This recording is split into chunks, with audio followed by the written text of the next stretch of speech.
up, Yscapes? I froze my camera, look.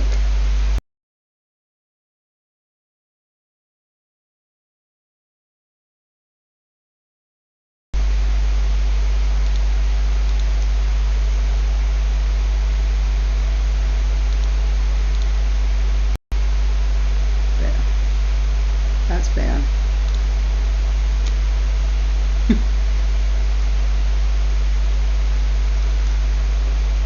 Yeah, you get your snacks too.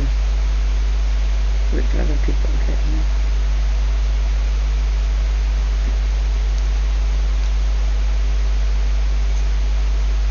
A little bit better over in the other corner. I think it was like I was right, we were doing something today. Always right.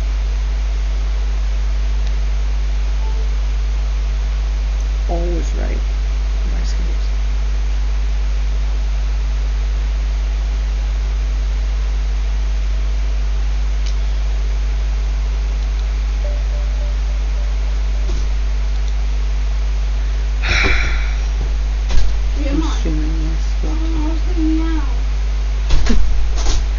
You can meow if you want, it's only Yscapes stuff.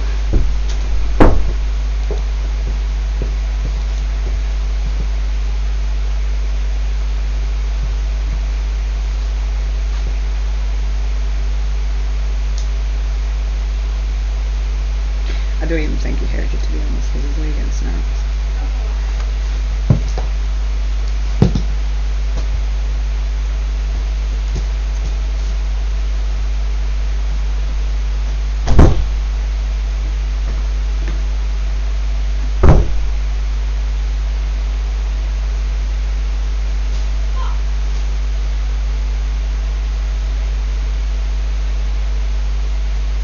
What have you done now?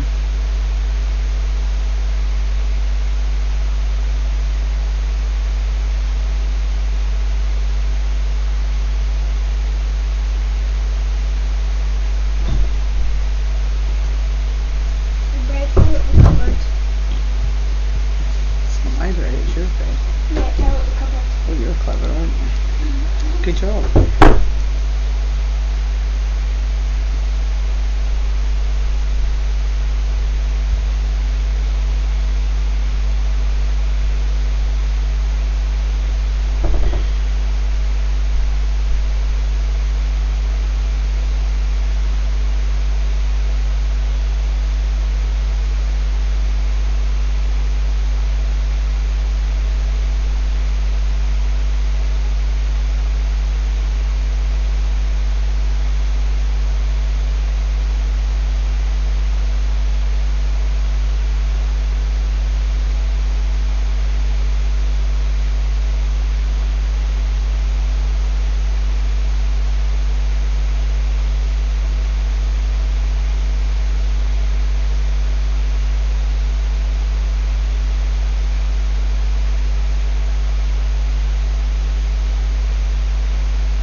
Is that you in on your channel?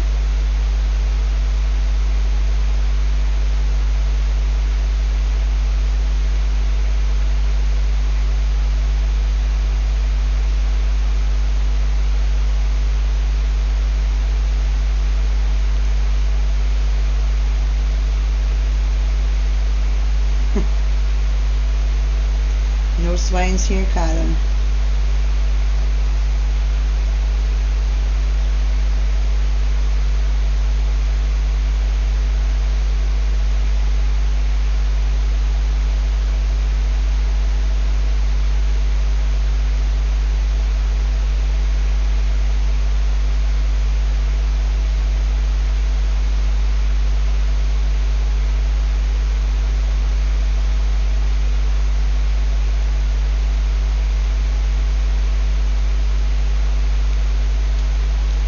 everybody else is fucking late.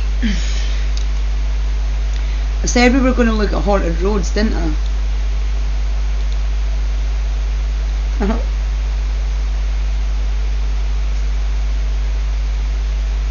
Let's go, boys and girls. Imagine driving down a desolate road in the dead of night, your headlights slicing through the thick fog. I don't know if I like this Suddenly, boy.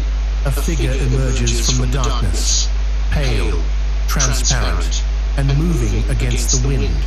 You slam on the brakes, but the figure vanishes before you can react.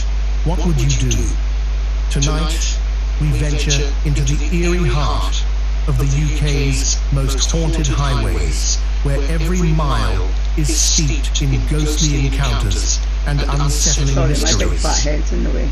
From phantom vehicles that follow you in the rearview mirror to the chilling vanishing hitchhikers. Why is my big head in the way now? What is going on? Stretches of road, these highways have become infamous for the inexplicable. People who have dared to drive these cursed roads report strange, unsettling Right, well you can fuck off because there's no videos of haunted roads.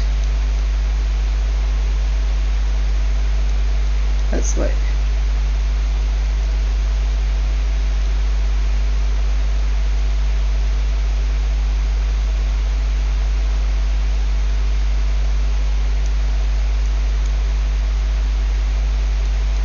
See, I used to like Omar Bosch TV, but he got a little bit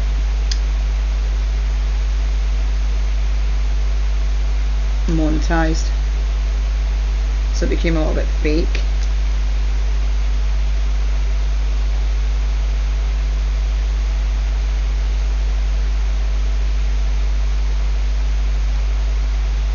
If that makes sense. I don't want.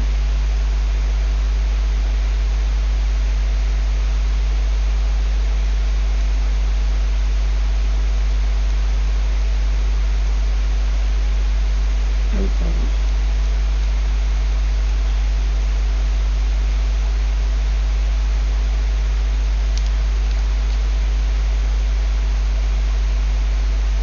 The short video. It's literally 8 seconds long.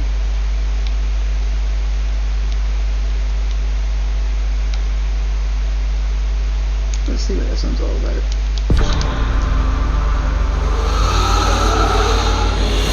Let's go! Travelling an empty road in the dead of night can be an eerie experience, especially if the road travelled is off the beaten path. One would be hard pushed to imagine a more chilling scenario than being faced with a spectre looming out of the night on a quiet, unlit road. Whether they be major city roads or country lanes steeped in darkness, there are many chilling stories surrounding England's highways. I bring you 4 such stories spanning over 150 years.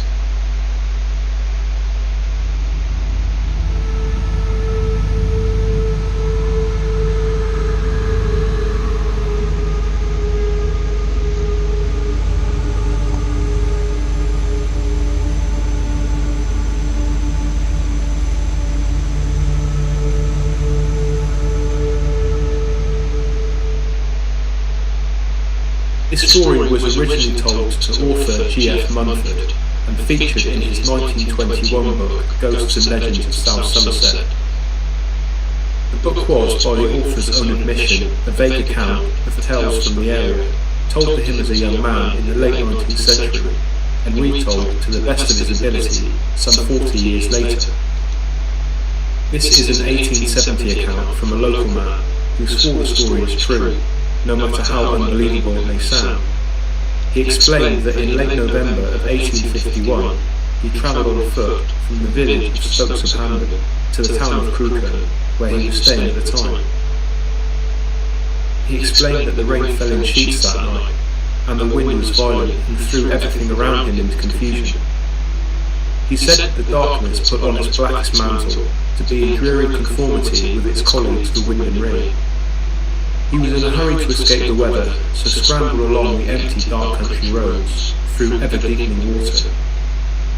After walking for what he believed to be 3 or 4 miles, he said he arrived at a road midway between West Chinnock and Cruco, a road he referred to as Sandy Road.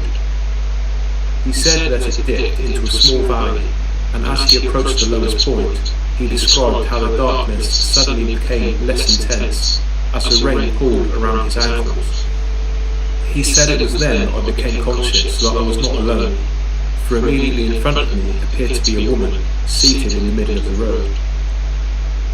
It was a young woman in her nightdress.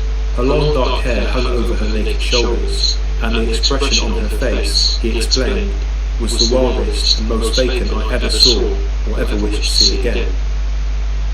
At this point he states he did not believe in ghosts, and thought that the woman, being so far away from human inhabitation, was insane, and had escaped from her confinement. Summoning all his courage, he approached her, not knowing what he was going to say as he drew closer.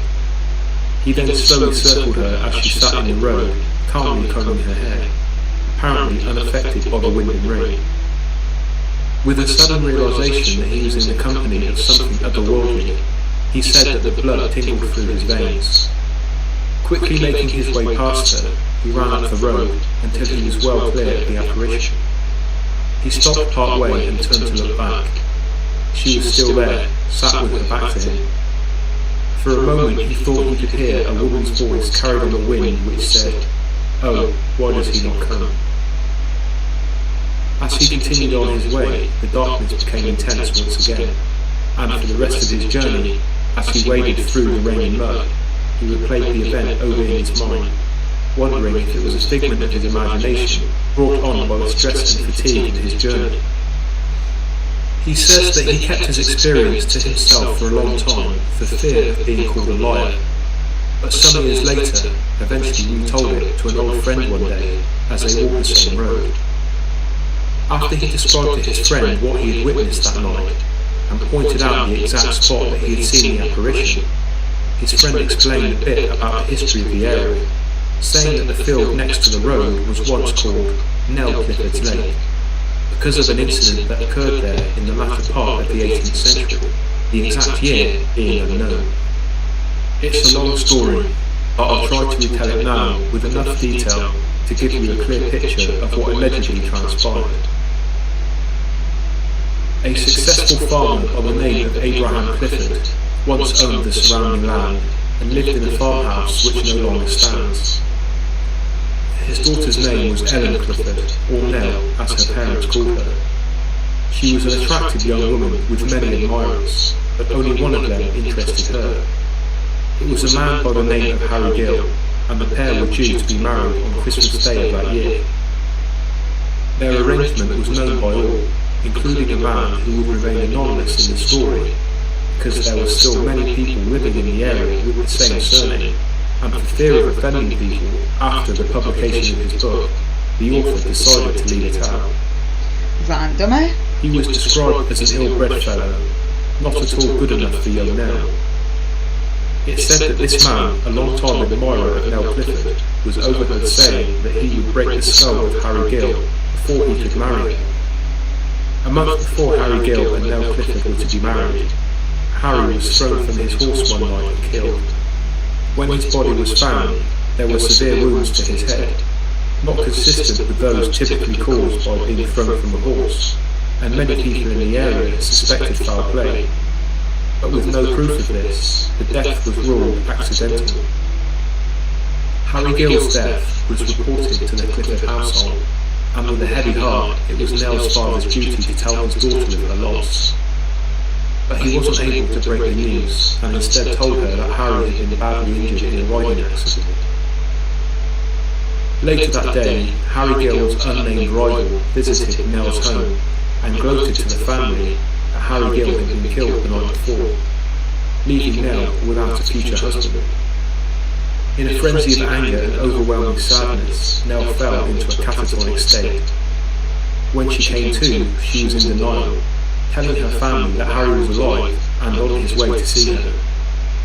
As the hours turned to days, and Nell's lover didn't show, she began to accept his fate, and fell into deep depression. Christmas Day, the day of the planned wedding, soon came around. It was a dismal rainy day, and as the evening rolled in, so did the storm clouds. On hearing the wind and rain, Nell told her parents that Harry had arrived because she could hear him approaching on horseback.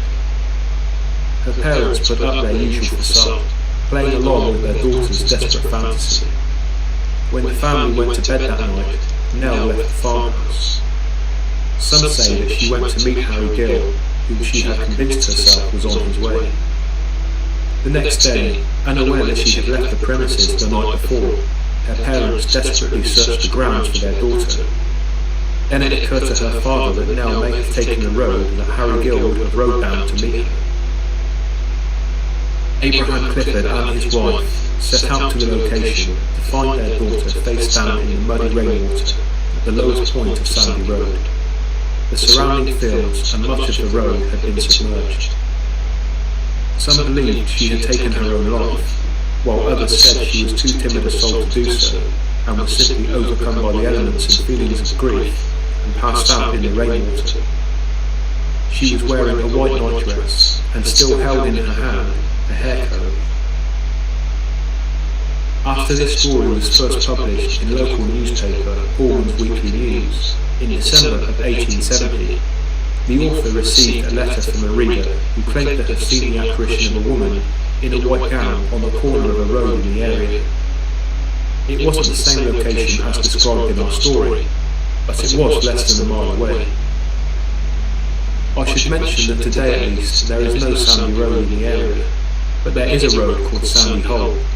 It lies north of Crewkerne in the village of Merriott, and is in fact, as the original storyteller mentioned, between West Chinook and Crewkerne, which is the route he claims to have taken.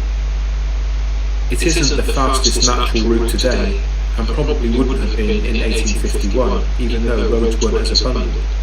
But in the dead of night, and going by nothing more than his own instincts during a storm, it would have been easy to navigate off course. I paid a visit to Sandy Hole, and as described in the story, the road dips steeply, and it's easy to see how the area would be prone to flooding. The storyteller also said that he had travelled 3 or 4 miles at the point at which he met the apparition. If the story is true, this would have been accurate. There is exactly 4 miles between Stokes of Hamden, the point at which he began his journey, and Sandy Hole. I can't find any sources that say Sandy Hole was once called Sandy Road, but according to this map, dated 1841, the general area around the road appears to have been called Sandy Hole, as opposed to the road itself. But in this reconstructed map, dated as late 19th century, the name of the road was in fact Sandy Hole, as it is today. It's possible that either the author or the original storyteller got the road name wrong. This confusion over the road's name puts the story's credibility into question, especially as both men were local, and you'd expect their knowledge of the area to be better.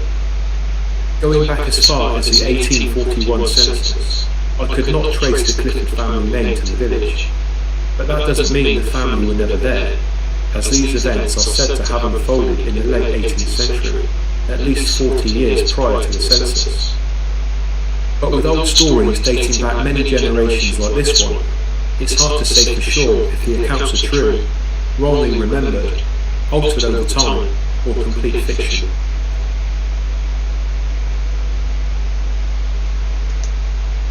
But what if it's like, so like we've got a local Spar, well we did have a local Spar and about fuck knows how many years ago it changed to Scotland, we still call it Spar. What if it's like that? Yeah, word of mouth. And older generations are less likely to switch for name changes like us with that shop. We still call that a Spar. My generation, the younger ones call it Scotland, but we used to call it Spar, even though it's not been Spar for years. So it would probably be like that, I suppose.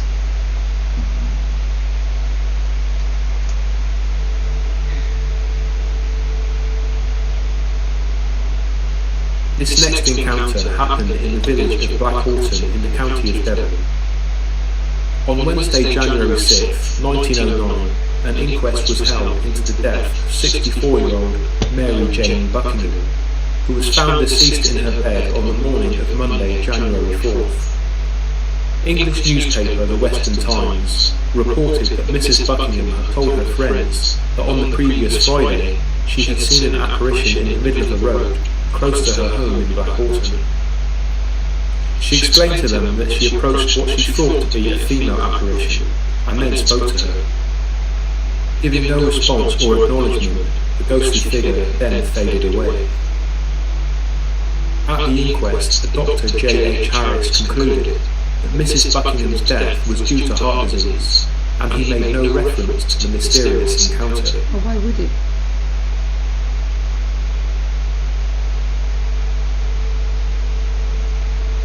These are all down south, aren't they? It was the evening of Friday, October 12, 1979, when 26-year-old Roy Fulton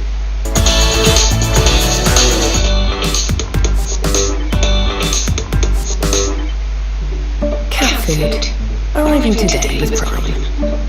That's off your mind? drove home from a darts match which he had attended in Leighton Buzzard in the county of Bedfordshire. When Mr. Fulton spoke to author Michael Goss about his experience in 1980, he recalled the time as being around 9:20 p.m. when he drove a road called Peddars Lane in the village of Stanbridge. As Peddars Lane joined Station Road, there were no streetlights at the time, and Mrs. Webb Fulton recalls seeing the figure of a man stood on the left-hand side of the road. He drove ahead of the stranger and then stopped, so he could see him approaching from behind with the aid of his rear lights. When the stranger arrived at Fulton's van, he let himself in. He was described as being pale, with a long face and dark curly hair. This has just always baffled me about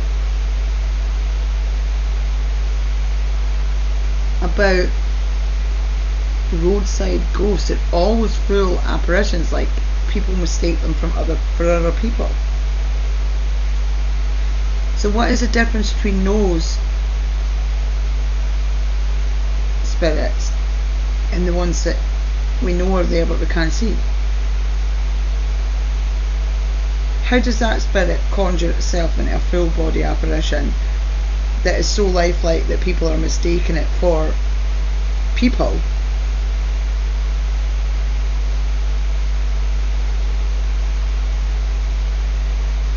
But when you know where there's one there or one's interacting, like on my K2,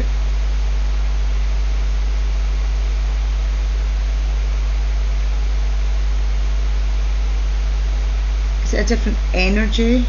Especially if it's been like a tragic passing. Like saying that though, that little boy that says he drowned in the river.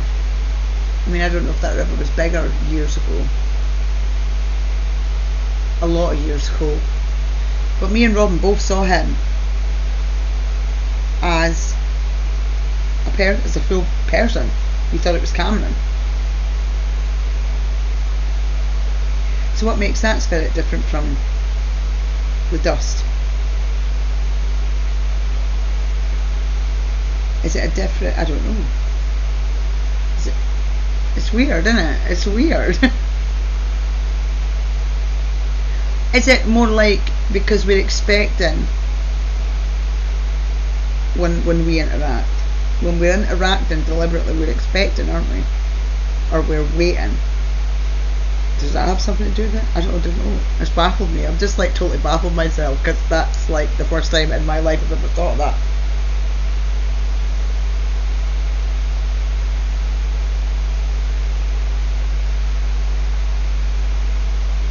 How strange. Because surely to God,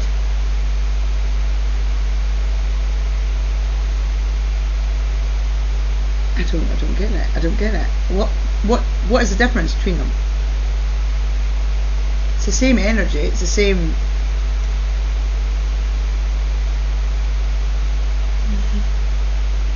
It's the same essence, isn't it? He wore a dark jumper, a white shirt beneath it, and dark trousers. Fulton asked is it a memory? Is it a memory instead of it being? And simply pointed straight ahead. Although he thought this unusual behaviour, Fulton considered that the man may have been mute, so he made no attempt at conversation and drove on. Mr. Fulton assumed that the man was either going to nearby Dunstable or Tottenham, so he drove on in that direction. Yeah, that's what I was just going to say. Is it like a memory and you have to line up exactly with that memory?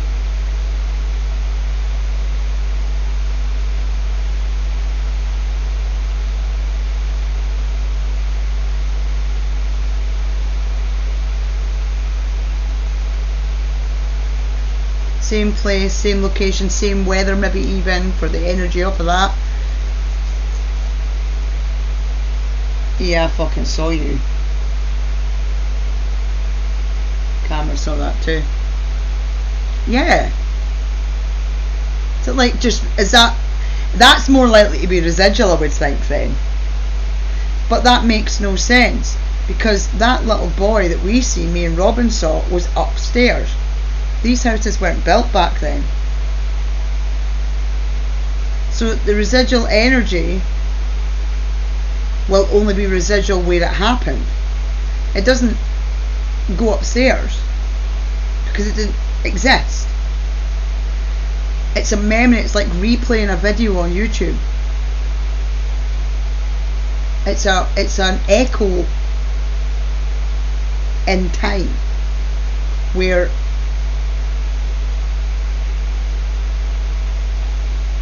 it just repeats, it loops, it's a loop, it's a time loop. God, what the fuck? We just opened like a whole other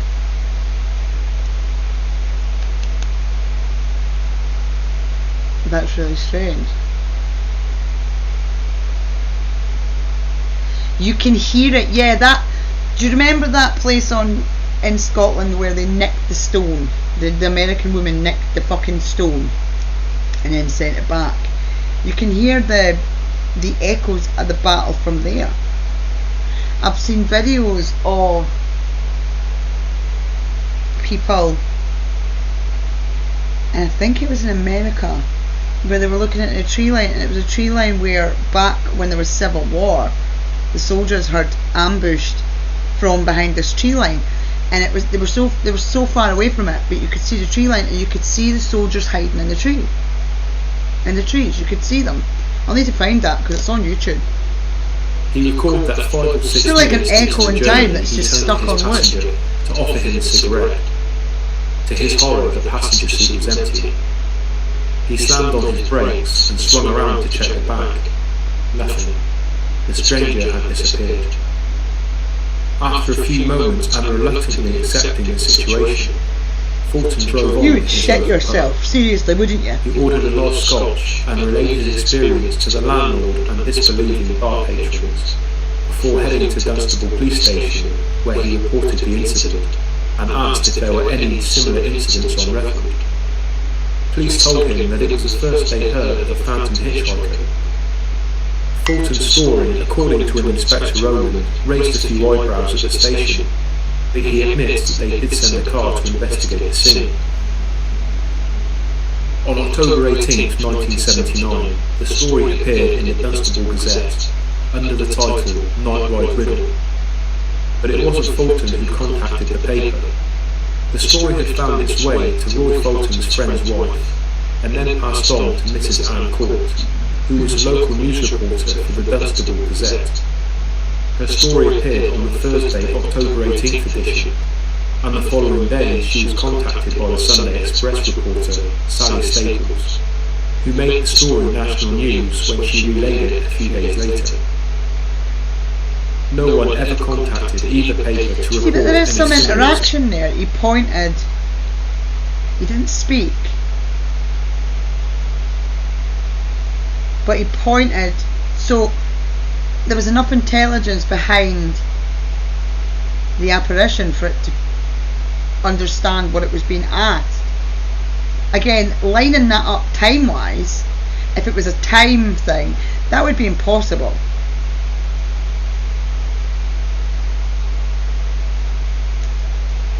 experiences, and the story remained a one-off event. It was this guy's voice, he was almost putting me to sleep.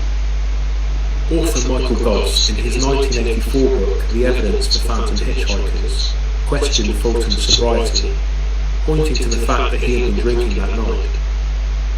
But during a tape-recorded interview conducted by Goss in 1980, Roy Fulton explained that he had consumed a small amount of alcohol that evening because he was driving.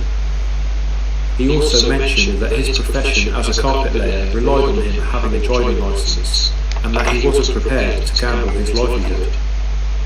When further pressed on what he had witnessed, and asked to be more precise, Fulton said to Goss, "The interior light came on. I remember that. I saw him as clearly as I see you." It's baffling though, isn't it? It's absolutely baffling.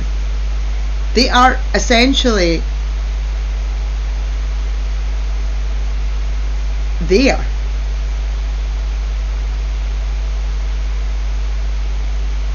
If he'd put his hand out, would it have went through him though? But they're that clear, they're that solid.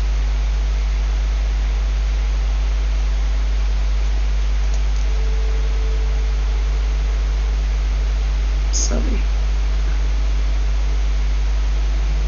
On the evening of December the 11th, 2002, drivers witnessed a car lose control and swerve off the southbound carriageway of the A3 road, close to the town of Burkham in Surrey. Details of what was actually reported that night are scarce, but after the individuals who witnessed the scene reported it, police made a search of the area and found no vehicle and no signs that a crash had taken place. Then on December 13th, a second search was made. That's when police found a maroon-coloured Vauxhall Astra lying nose down, 20 yards from a busy road. The car was covered by vegetation, and on further investigation, a grim Look at that discovery one with the was baby in the made. car. The decomposing, partially skeletal remains of a person was found a short distance from the car. The deceased driver had clearly tried to climb the bank of the A3 to seek help, but was unable to make it before dying from their injuries. Through dental records, the body was found to be 21-year-old Christopher Chandler from Isleworth in West London. He had last been seen in Hounslow, West London the previous July, before he became a hunted man after carrying out a robbery. At the time of his death, he was on the run from London's Metropolitan Police, but was never apprehended and was subsequently reported missing by his brother. His phone records showed a final attempt to call his brother, lasting less than 1 second, but it's unknown if the call was made before or after the crash.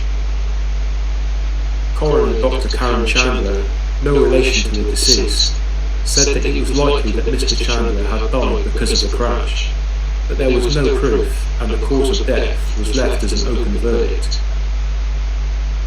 Could it be possible that the people who witnessed the headlights of the car veering off the road at that precise location in December of 2002 in fact witnessed a ghostly replay of what had been Christopher Chandler's last moments 5 months earlier?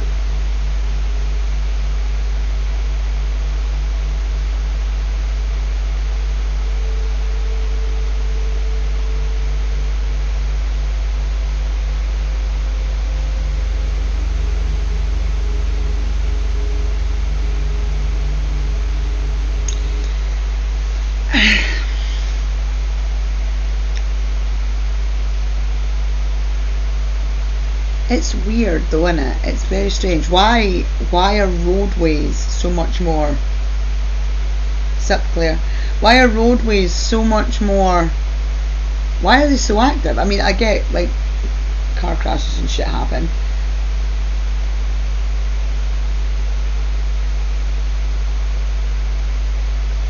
but they're so much more active than anyone else you would think. His voice nearly put me to sleep. It's very monotone.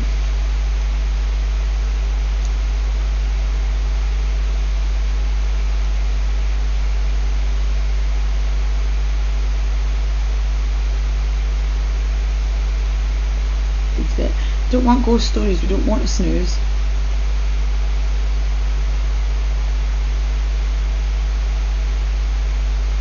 don't want stories.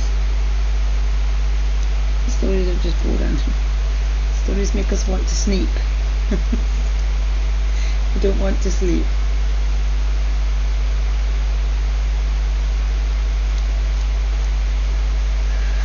Oh!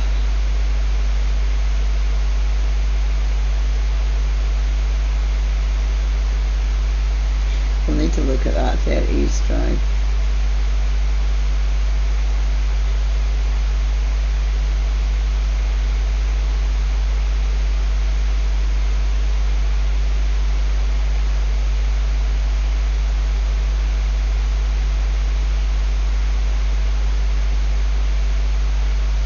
Slap Tam, I love Slap Tam. Let's watch this. Unhinged footage.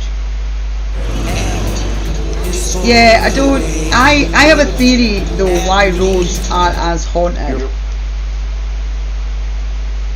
So your car tires, it's like a hamster wheel in it. Friction and the energy that comes off of spinning wheels.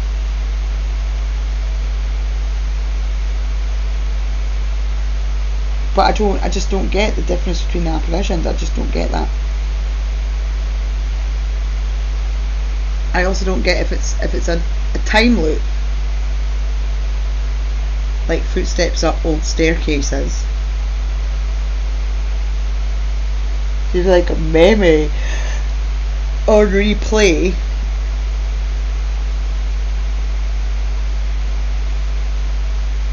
How does that happen? Why isn't everything constantly on a replay? What makes one moment in time stick? Yeah, there's lots of lines in it. It's and they're all connected, aren't they? But yeah, what makes one moment in time stick whilst the others don't? Is it like a slip in the net? Is it a glitch in the Matrix? Is that a glitch in the Matrix? It's weird, isn't it? Just like started off doing haunted roads and now there's a whole load of other shit. There's got to be something that defines a moment to become an echo.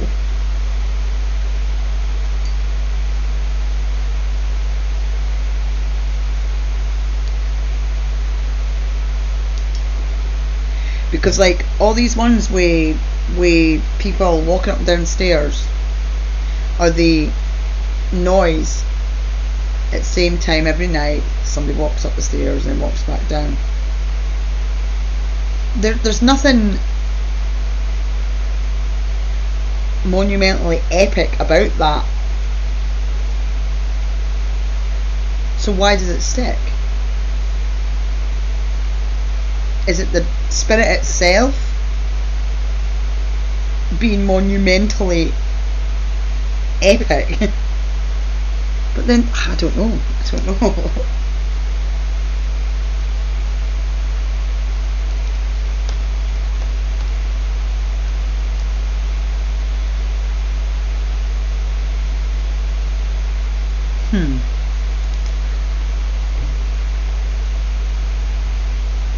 Because I don't know, because you're not talking.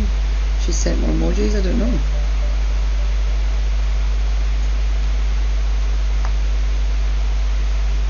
It's very strange. You're about to witness some of the scariest videos that are But this is Slap Tam. Let's take a look. Slap Tam's cool as fuck. It's one of the best channels on YouTube.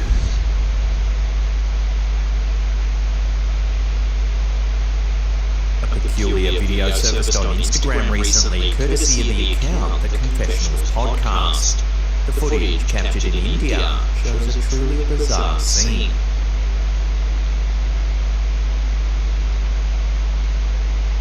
How old is this video? So this is a year ago. This is before all the drone action. Something odd can be seen in the sky. This was when they first started being posted everywhere.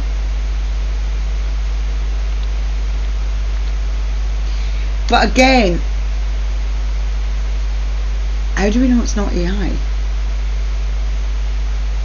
There's so much AI infiltrated into genuine videos that we don't actually know what's real anymore. The video sparked a fervent discussion with viewers speculating on the nature of the strange phenomenon. No, the black, I don't think they're talking about Witness the cloud. departure from the typical fare of purported UFO Talking about the black dot that comes sightings out of the cloud. As the debate rages on, one question That looks like a wee thunder and lightning cloud. Does this footage offer genuine evidence of extraterrestrial activity, or are we just seeing some classic CGI trickery? Let me know your thoughts on this in the comments down below.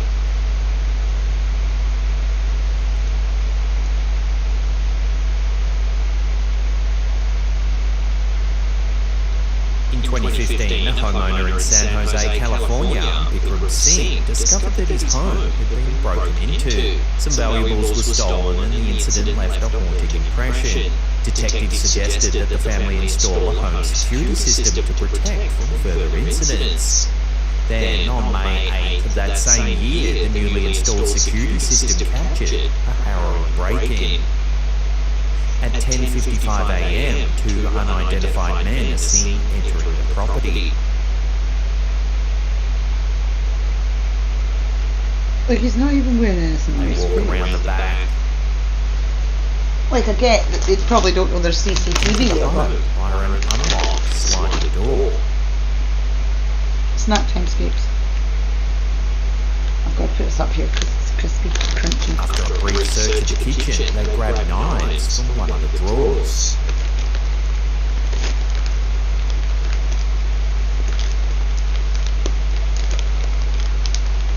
One of the men My kid can smell this shit in her bedroom upstairs.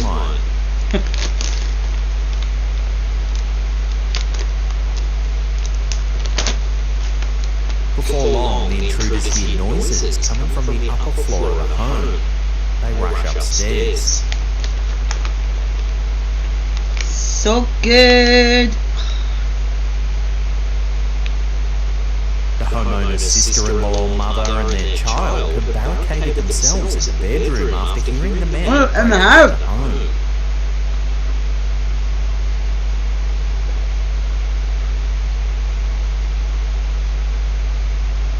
The intruders begin kicking the bedroom door in, attempting to get inside.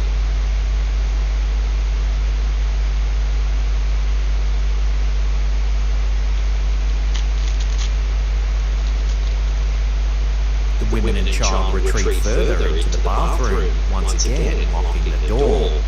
They shout that the police have been called, and this appears to be enough to scare the intruders away.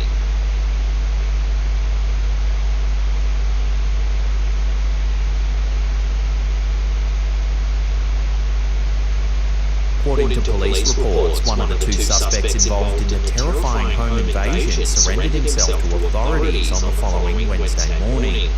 Identified as a 17-year-old male, he willingly turned himself in to the San Jose police and underwent questioning by detectives before being placed in custody at the Santa Clara County Juvenile Hall.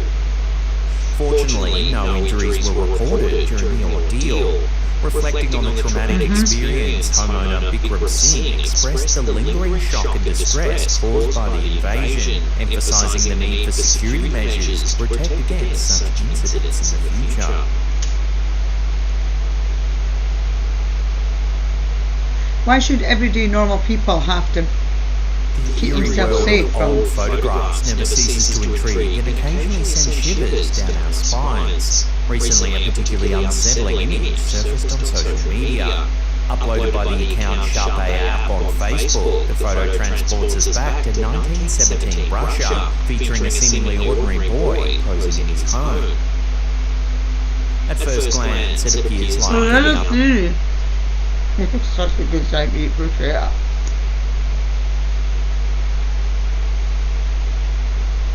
There is a theory about how this happens, and why it happens. Now it's to do with shutter speed. It's to do with shutter speed and focus.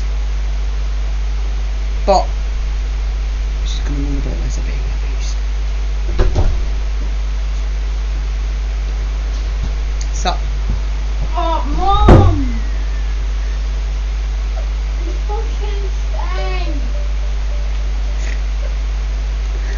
Tasty, shut up.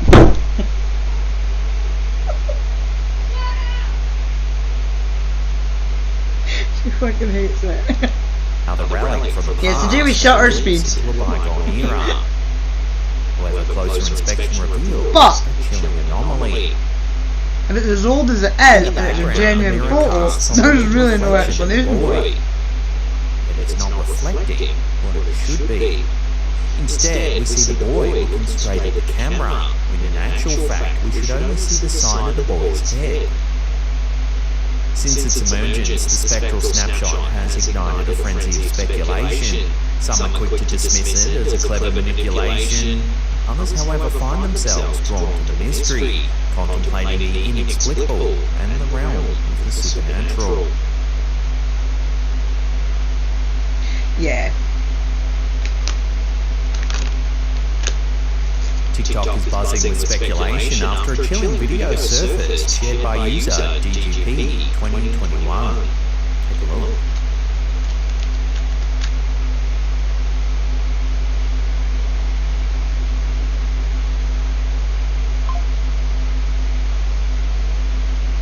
Watching that again, the glass door opens, seemingly all on its own. Then a strange-looking apparition drifts by. I don't get these mysterisms. They're mysterisms. I don't get them. I don't understand them at all. I don't know where that started or why. No, she does, but these stink Y-scapes. Next time you're in Aldi, get them, right? They are fucking reeking. They're good, but they fucking... They're so strong. The smell of it. You open it and it's like knockout. But yeah, I don't get these apparitions. I don't get the mist. I get mist. I've got images of dark shadow mist. But that kind of mist is weird. The video's viral spread has ignited a fervour of theories. It almost looks like reflection, light reflection, because of the way it rolls. And if I put my torch on and was to blow my vape through the torch,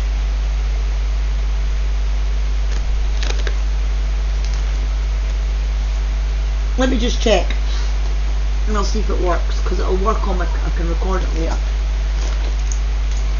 Oh my god, there's a dragon in my cable. There's a dragon in my cable. Bro, hey, that bubble cheese is so shit. What? That bubble cheese is so shit. Oh, cool. The bubble ball is disgusting. Oh, cool. Right, let me see. Let me. Oh no. You stay there. You stay there. We want a camera, mate. Webcam. Hello. We took my head off. Right, let me see. Right. I don't know if this will biff out the camera, because it does usually.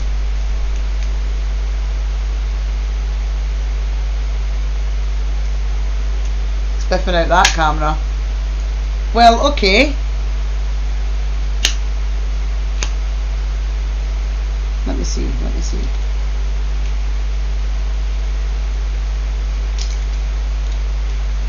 Debunker, innit? See what I'm... Did you see? Did you see what I mean?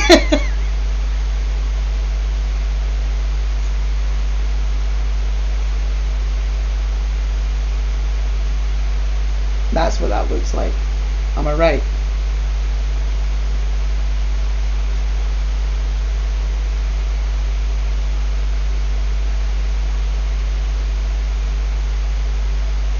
Cool, innit?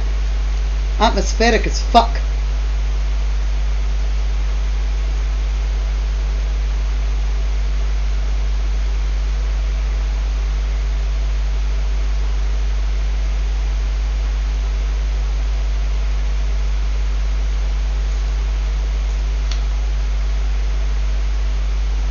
Doesn't quite work quite as well. well. Blind. Hang on, wait a minute. We'll have to put the side light on.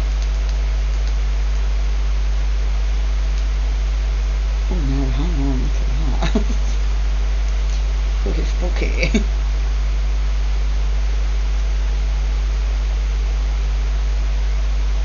Oh, look at.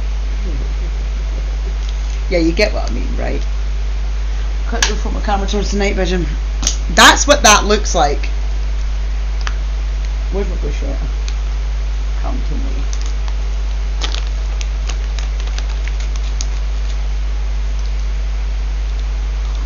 Likely culprit. But what do you think? Is it just to trigger the light? If so, how does the door open all on its own? Automatic doors, somebody walks past on the inside. We're not all stupid here. Yeah! Spotlight under this. Yeah, exactly. This is a strange and eerie little clip uploaded by user Ramahajan41. It's after 2 AM when a security camera films an unsettling scene. Take a look. Oh, hang on. Am I in the way? Shut up, lights. You love looking at my hair. Then a strange looking person appears at the end of the driveway.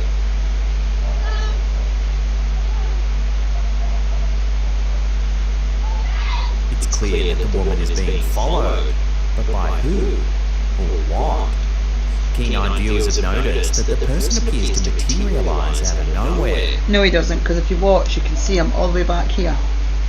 Admittedly, this could just be an anomaly caused by the low compression rate of the security camera, but it still leaves the all too real distressed state of the woman. Whatever way you look at this strange footage, it's eerie.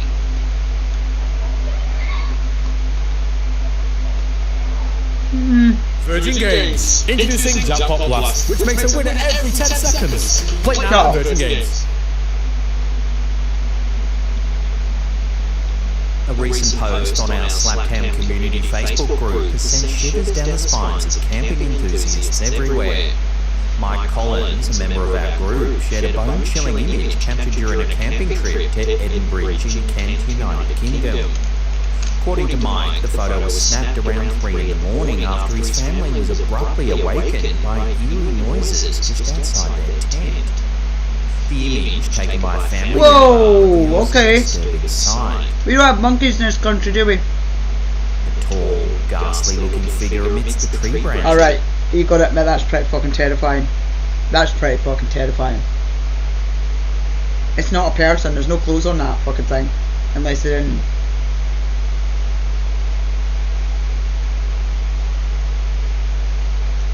It's just above their campsite. In an attempt to shed more light on the unnerving encounter, Mike also why does it look like a body in a body bag? Intensifying the brightness to offer a clearer view of the mysterious entity. The post quickly went viral, reaching over 700,000 people in just a few days. Many viewers were disturbed by the sighting, vowing never to go camping ever again. So what do you think this is? Pareidolia? Something a little more sinister. Like a predator vibe.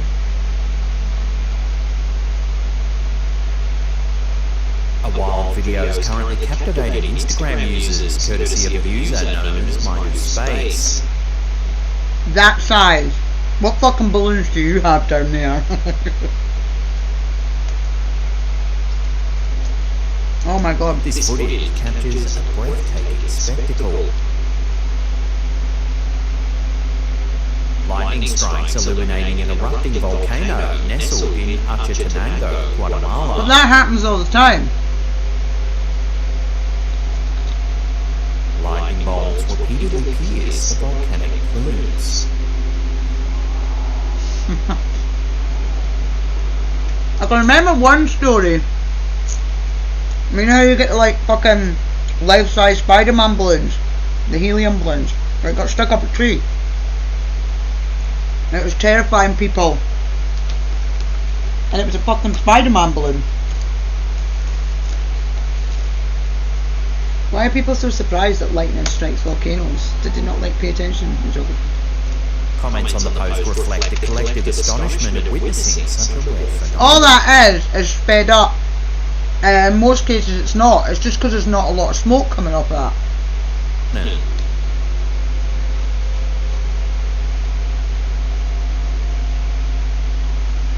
These awe-inspiring occurrences are termed dirty thunderstorms owing to the collision of particles within volcanic ash clouds. Another stunning example, shared by Al Jazeera, shows a similar event unfolding in Indonesia. It's cool as fuck, innit? That looks like a big man sitting with his hands on his knees. One leg down, one leg up, his hand in Volcanic lightning, triggered by moist convection currents and ice production, defies conventional thunderstorm dynamics. Unlike regular thunderstorms, volcanic lightning can occur even in the absence of ice crystals. That is fucking cool. Historical accounts dating back to Pliny the Younger's description of Mount Vesuvius's eruption in 79 AD provide early observations. It's about the same time that they're painting dragons that don't exist. Luigi Palmieri furthered these investigations at Mount Vesuvius in the 19th century, noting the frequent presence of lightning during eruptions. The enduring That enough fascination stuff with for this your wife's natural game. wonder continues to captivate audiences worldwide. Indeed, experiencing such a phenomenon firsthand would undoubtedly leave a lasting impression. That is cool as fuck. Before we take a look at a peculiar phenomena spotted in the Gulf of Mexico, remember to hit that subscribe button, then tickle that little bell icon there and turn on all channel notifications. That way you'll be in the loop every time we drop our scary and creepy videos. So crunchy. In the vast, uncharted waters of the Gulf of Mexico, a strange phenomenon was recently observed by a research vessel studying bioluminescence. A bright, unexplained light emanating from the ocean depths, challenging the current understanding of water phenomena. This incident, shared on the Facebook page Chilling Scary, has reinvigorated interest in the study of unidentified submerged objects, or USOs, especially in the context of maritime security and scientific inquiry. Hi, Around 11:45 Brendan. PM, during a routine Sup, research my guy? operation, crew members noticed an unusual light about a quarter mile off the stern of their vessel. Despite initial speculations Are you alright? of a ship or navigational buoy, closer investigation revealed that the light had no identifiable source or physical shape detectable by the visual observation Sup, or Sean? technology. This mysterious light, clearly visible from a significant distance and brighter when viewed from an angle rather than directly above, was positioned on the ocean floor at a depth of around 60 feet. Intriguingly, it didn't move with the current, indicating that it was anchored to the seabed. The research team utilised EK-80 sonar systems capable of imaging small objects and even those partially submerged in the seafloor mud, but the object producing the light remained invisible. The sighting aligns with concerns expressed by Rear Admiral Tim Galladay, a retired US Navy oceanographer. In a recent white paper published by the Sol Foundation, Galladay highlighted the lack of research in transmedium Who's having fun? unidentified aerial phenomena, UAPs, or USOs. According to Galladay, these phenomena not only pose a real threat to international maritime security due to their undetected presence, but also represent a critical area for scientific research. Galladay's report calls for these underwater anomalies to be elevated to national ocean research priorities, given their potential impact on maritime security and the opportunities they present for advancing our understanding of the marine environment. He pointed out the strategic disadvantage posed by our relative ignorance about the global ocean. Your relative ignorance about the Study globe. and transparency regarding these underwater objects. We are savage The today. Gulf of Mexico incident adds to a growing list of similar unexplained underwater phenomena reported worldwide. These incidents often garner significant public interest and speculation about their origins, ranging from natural underwater phenomena to more speculative sources. As global attention turns to Should we these go- should we look mysterious at- should we look at occurrences, the call aliens? for Should we more find out robust something? research and exploration of our oceans becomes increasingly urgent. The deep sea is Hang on a minute, holding that looked like a secrets face. and phenomena like the speculative sources. As global attention Yeah, it looks like a smiley face.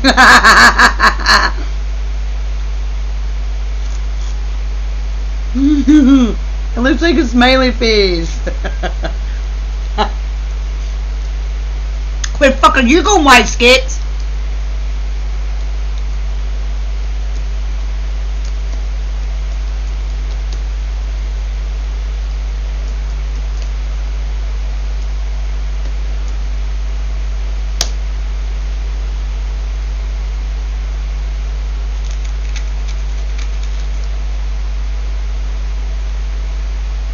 Here we go, let's watch this, because we were talking about this earlier. Alright, Jesse Empire, welcome back. So we're going to start this Monday off with an alien invasion story, because apparently there is an alien ship larger than Manhattan moving at 1.3 LAKH miles per hour. What is that? I have no idea what that even means. Well, what are you doing? Stop! See with this thing, right? They know this is coming. They know what this is doing. Because every other news report that I've seen has claimed that it's an unidentified... What the fuck did I say it was?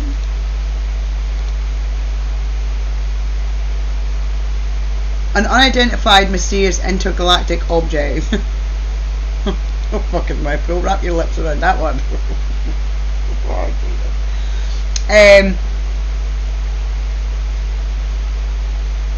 But they're not. They're owning that shit. I don't even know who that is. Baba Vanga had reportedly predicted that we'd make contact this year. We're doing it. It is happening, guys. It is. To attack Earth in November. So that's good. This is in the Economic Times, by the way. So this is not like it's not in like UFO.com. So we're gonna look at this story and see if we are all going to live past November, right? I mean, my birthday's. You'll live past November if you pledge allegiance to the aliens. I will be. Fuck that. Keep it with you. I want to be on this shitty planet full of shitty people. In November. I wonder if I'll make it to my birthday, or if I'm going to die in some kind of three-legged alien invasion. If you guys are not familiar with that reference, that's War of the Worlds. I think Ice Cube just dropped a War of the Worlds on Amazon Prime, where it's like about to come out. I'm actually very excited for that movie. I like War of the Worlds. The Tom Cruise one is really good. It's like I don't know, very uncomfortable to watch, but I am fascinated by the thought of alien invasions. So we're going to go ahead and watch the Ice Cube one, and we're going to find out if there's a real one coming right now. And it's funny because I also clicked over this, and I'm like, okay, as soon as I turned on YouTube, first thing was like, oh, there's a current live... See, the whole of my growing up, right, I've been fascinated with shit like this. Absolutely fascinated, and it's always been something that was denied by everybody, every government, everywhere. Area 51 didn't exist. It was always denied. But I think their hands have been forced, and they've had to speed up telling the sheeples so as not to panic them. Now they're not having a choice in the matter. This thing is coming that they're saying is coming. We're not prepped for it at all. There's no preparation. Nobody's expecting it. We're in July now. August, September, October. 4 months. 4 months. 4 fucking months. Oh, that's so crunchy. Like 4 months until this thing hits. Congressional hearing on UFOs. And they're having and the Trump administration is about to drop the UFO files that they've made contact. They say that Americans know they're there. The truth. I'm like, prematurely. Yeah, as long as it's not the plot of Three Body Problem, which is like, hey guys, you have this much time to live, and we're going to destroy all of you. You guys are bugs. If you haven't watched Three Body Problem on Netflix, you should definitely get on that. Great show. It was actually made by the game. So, have you got your UFO invasion survival plan scoped out? Because I have. I'm looking at it like Mars attacks. Right? If they start talking like that, I'm fucking out of there.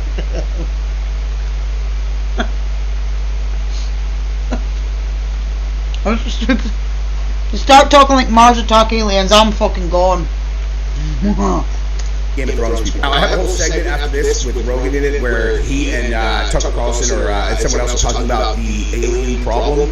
And it's going to be after, I'm going to cover it after this because there's a lot. So how are they claiming? They either know what it is or they don't. That pisses me off. You either know what it is and they're coming to attack us, and you know they're coming to attack us, or you don't. There's no if or maybe. It is a yes or a no. I do not believe that they do not know what's coming. It goes into that. I think I talk about the nature of the world that we live in, not just the aliens, UFOs, etc., but the simulation theory. It's actually really good. Just check it out after we talk about whether or not we're going to die or not. Let's talk about alien invasions. Okay, so Baby Vanga was right. Scientists claim alien ship larger than Manhattan, moving at 1 point whatever that is, to attack Earth. Baba Vanga. Legendary Bulgarian mystic Baba Vanga had reportedly predicted that humanity would make contact with aliens in 2025, but recent scientific claims suggest that contact may come sooner and far more hostile. Oh, good. Wait, did that just say scientific? That's great. According to a report... How can they be scientifically...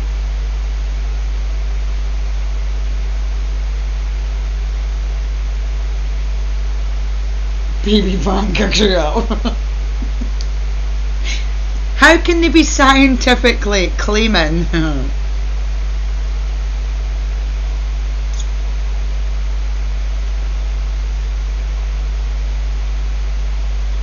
Is my brain thinking too much into the scientifically claiming part? Because to scientifically claim something, there usually has to be scientific proof. So how do they know? How do they know we're going to get blown up?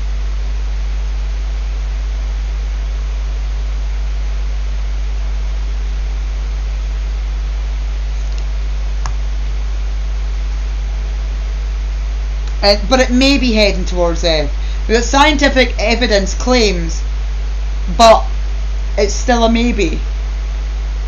Report published on July 16th on the preprint server at RXIV and cited by the New York Post and Southwest News Service. Team scientists warned that an alien spacecraft may be heading towards Earth, potentially launching an attack as early as November. Yeah, we've seen that on TikTok. Anyway, you know, like November, that's fine. I got nothing left to do. July, so it came from outside our solar system. So that then leads to the debate of, are there ETs and other life forms in our solar system? Is that what the drones are about? Are the drones here because they know this is coming? And the apparent mothership that was above America, are they here surrounding us because they know this fucking thing's coming? Is that what that is? Because we couldn't figure out why they were there, could we? Nobody could. Did they know this was coming? Well, they obviously would have known if they're spacemans. Is that why they're here, though? Are they here to stop this fuck up thing from flattening the Earth? It's a good theory. It's a good theory. It is a good theory. Looney has all the best theories.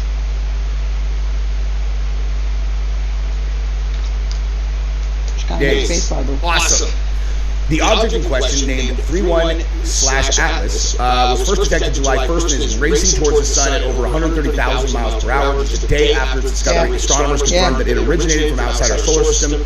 Initial observations makes a comet roughly 15 miles in diameter, making it larger than Manhattan. More evidence that it's headed towards us and it's larger than are being kept in the dark about what they know angry about these guys. Our guys. Either way, you know what I mean? However, in the paper, researchers Avi Loeb and Adam Hibbert and Adam Crowell from the Initiative of Interstellar Studies propose that 3I Atlas might not be a natural object at all, but rather a piece of extraterrestrial spy technology in disguise. Loeb, a Harvard astrophysicist, how can this? How can they think and theorise all this?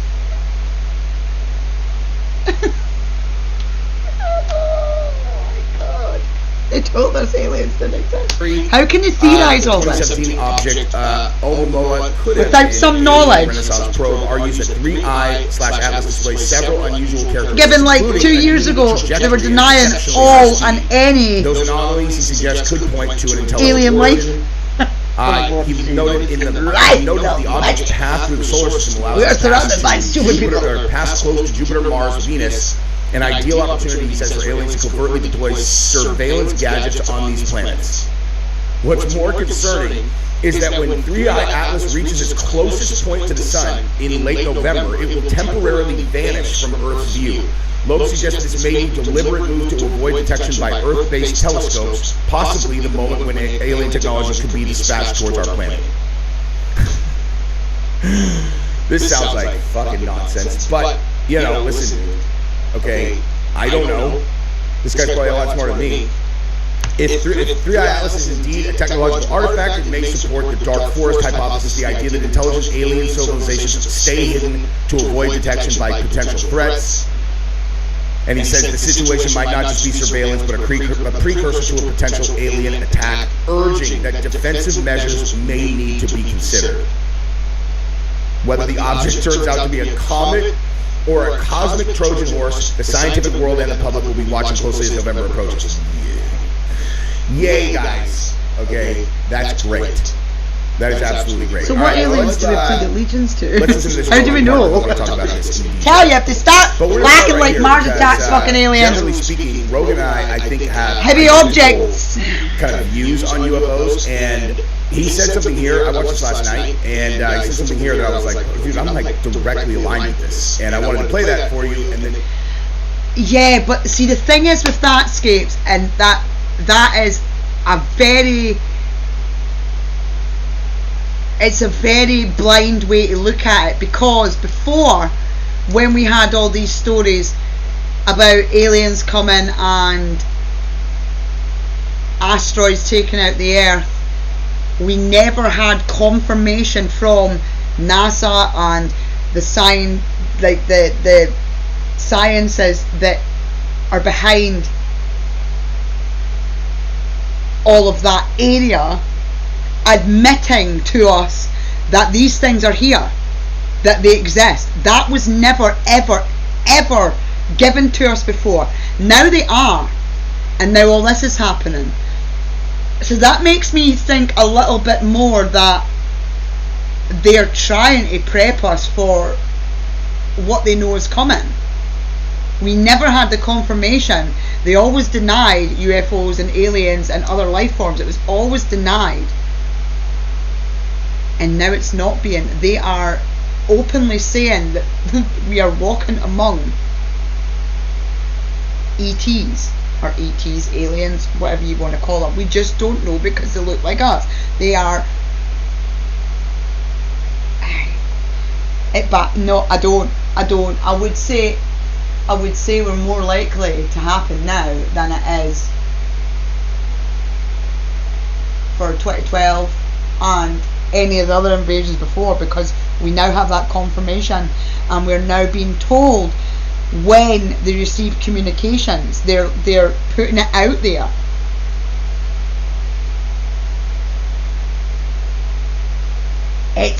It's not being hidden from us. That's what makes me think that this is all more likely to be real. I mean, I wouldn't say fucking no. The Earth's fucked. The people on the Earth are fucked. We probably need a mass extinction like fucking alien invasion.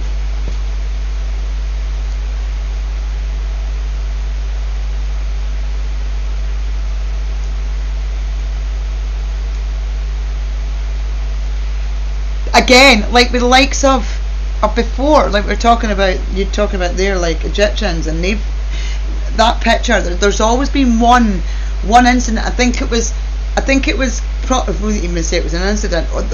There's one thing in particular that was shown to me on a channel that I subbed to. I don't even think that channel's about anymore, but it was shown to me on a channel or somebody had linked me this document, and it was, I think it was an Egyptian. I think it was an Egyptian image that they'd found with aliens, UFOs, disc-shaped UFOs on a pyramid wall with pyramids and whoever the wee Egyptian fucking hieroglyph people. And that's when I realised that, hang on a fucking minute, that is, they know. They've already been here. They are here. We're probably mixed DNA with aliens. I'm not going to lie. How do you know that somebody's not an alien? I mean, our DNA is alien, isn't it? So, but yeah, it absolutely baffles me. That was a turning point. That was a confirmation for me when I'm like, well, hang on a fucking minute. Back then, when we were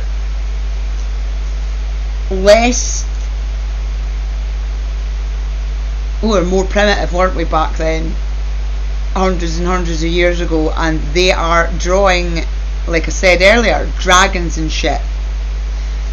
The sphinxes are not what we see now. They've got I know it's been done by AI, and science has, it's supposed to be a lion's head, not whatever it's a fucking greyhound, isn't it? It's a cat. It's a greyhound. Nobody knows. But the measurements don't, like the bodies don't fit the heads. But were they more advanced, or were they keyed into other technologies? Because there's, if we want to talk about building pyramids and shit, do I believe that men could build full pyramids with sticks, big trees, and rolling it? That would take fucking years. That would take longer than a pharaoh's life cycle. I mean, I've seen the theories on how they did it using the technology that there's no way, is there really? Realistically, there is no way. I mean, how many years does it take for us to build skyscrapers, for example? But moving blocks the size of my fucking house, and they managed to do that within a couple of years. No, I'm not buying that shit. I do not buy that shit at all. They had help from the airways. And that, was it Egyptian? Was it an Egyptian artifact that was found that had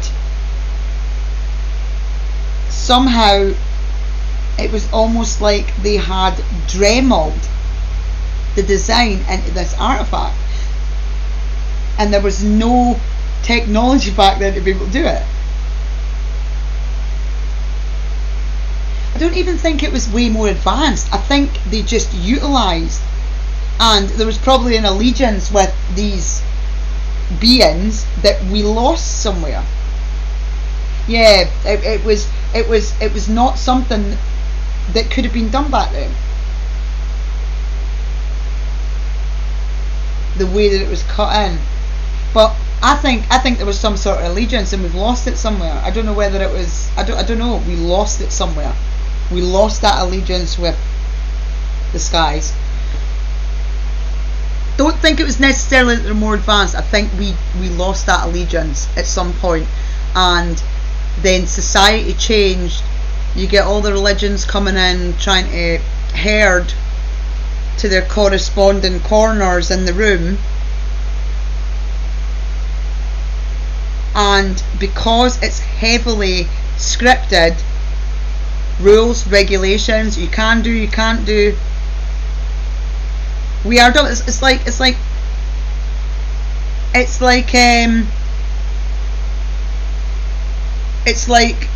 looking at the spiritual side for me with my kids and my upbringing. I was never squashed. I was never told, no, you can't do that. With regards to the spiritual side of me, I was never told that's not an acceptable thing to be able to do. I was always left free roam. and I'm very open to energies and everything, and I'm see shit. You have all seen it on lives when stuff's come. But Cameron's point of view, Cameron's a computer geek. He plays his computer all fucking day long. If he could, he would. But again, that goes running down the boys' side. It's the boys, it seems to skip. But the girls, they've never had that society suppressed views put on them. Oh yeah. I even way back to Neanderthal and Homo sapien. I had never done any looking into like that. I just knew there was different species of human, early human. But that burial of that young, what's the Homo sapien? Homo sapien. Neanderthal. It was a Neanderthal. That burial of that Neanderthal, that is a practice that we do now, because they all thought that he was Homo sapien. But looking at him now, he was a hybrid of Homo sapien and Neanderthal, so they'd obviously bred together. But the burial rituals that he was buried with, Homo sapiens didn't practice. It came from the Neanderthal. So yeah, I do believe it's all spiritual. We're all spiritual. We're just conditioned now to believe in heaven and hell and God and Satan. I'm sorry, but we are. Like I said to you guys a couple of weeks ago, see, since I started digging into spirituality and I want to say witchcraft, but I don't really want to say witchcraft, you know, the witchcraft side of histories and practices that correspond with the witchcraft side of my daily life now, which has become like a fucking, it's I have never been more free. Like, it's such a strange thing for me to say, because I am not like one of those people that's like big on believing in stuff. But I'm not believing in stuff. I'm not believing in gods. I'm believing in many gods and goddesses, but none of them are telling me that they're the one. Does that make sense? None of them are telling me that they're the only one that I should be focusing on. None of them. Like, she's on my wall. She's been on my wall for a long time. Every time I think she's backing off and somebody else is trying to come in for their time for me to spend, she comes back in. So she's my main, I think. I don't think Hecate's going anywhere.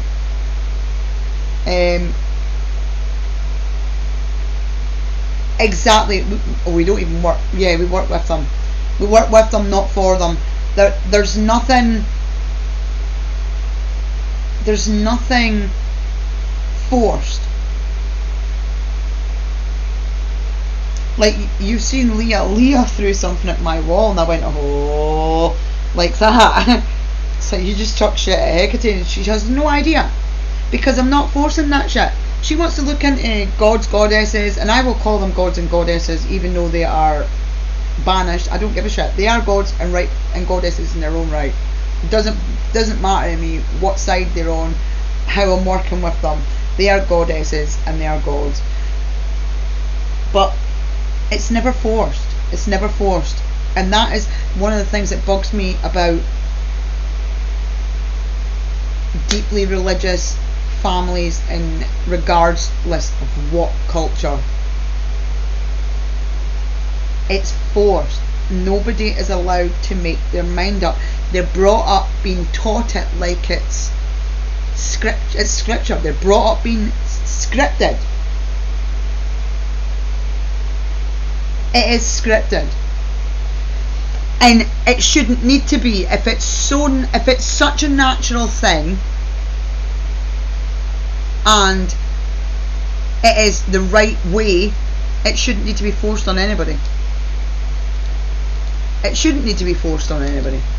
So I found something the other day. Actually, I meant to post this in the WhatsApp, but I forgot. If I can fucking find it.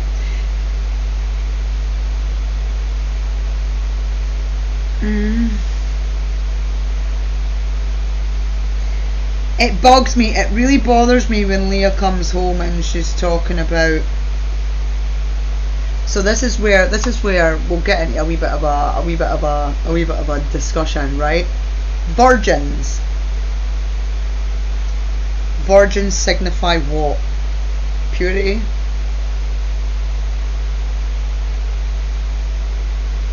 Saving yourself for one man, the man you're going to marry. Right? That's what we're taught it is. So I found this, and I never knew this. I never knew this, and I'm so fucking glad I found this, because anytime somebody talks to me about virginal women and virginal brides, I'm going to be like, excuse me, do you know what a virgin actually is? Does anybody know what a virgin actually is? If you know, just put a thumbs up. Don't tell everybody. I'll tell them in a second, because they might be actually shocked by this. Education. Not forcing it, educating. I love this. I'm so glad I remembered. I'm going to make myself bigger. Self everybody. Let me turn this. There we go. So virgin, it's from Latin virgo, meaning self-governing woman. You don't know? Oh, here we go, Wisecapes. Self-governing woman did not mean sexually pure. It meant free, autonomous and sovereign.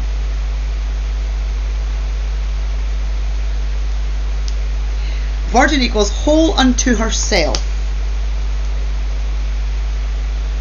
Patriarchy changed the meaning and shifted the focus to sexual purity. Created shame and control over female sexuality and tied a woman's worth to her body and male approval. I fucking love this. Get right in your feminine corner. Virgin is a woman who is whole unto herself, spiritually, emotionally complete, and free to choose relationships on her own terms. I'm a fucking virgin. So the phrase born again virgin actually makes fucking sense. Sorry, I'm way over there. I love it. I fucking love it. I love it. I'm so fucking glad I found that, because I've seen so many videos on TikTok about being pure and virginal. Yeah, fucking not virginal. You're a slave. God, my filter is so not here. It just doesn't exist anymore. You're a slave. That's what you are. You're a slave to the religion that you follow. And it's a control thing. And I love, like, I've got my guys that come in, and I love yous to bits, and most of yous are totally down with my crazy, loopy, fucking loony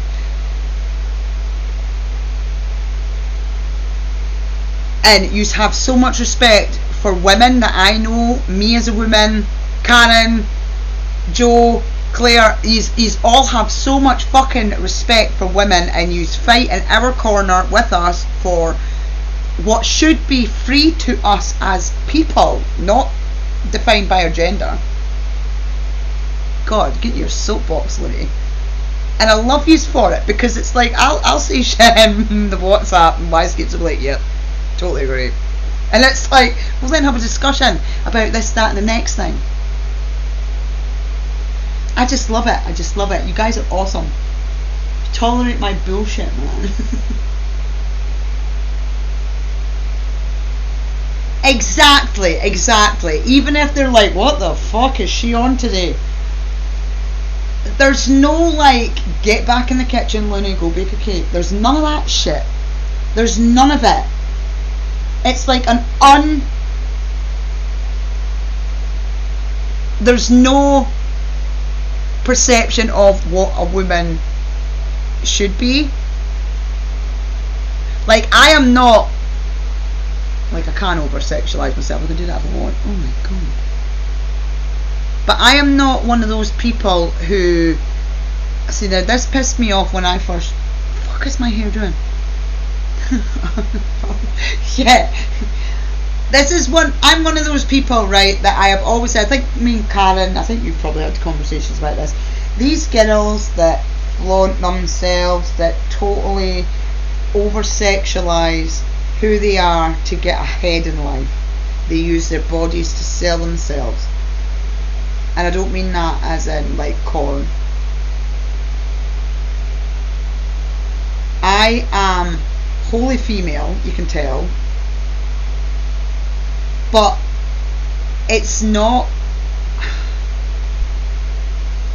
I'm not going out of my way, like I have no makeup on right now, I'm not going out of my way to beautify myself and, you know, hike the boobs up, go to the gym to form my huge enormous backside to impress people. And it's always wound me up, these girls that use that because they've got nothing else, or they think they've got nothing else. It winds me the fuck up. There's nothing, like, I could wear, like, when I wore that fucking outfit for Rock Them Out, like, honestly, it's probably one of the hottest outfits I own.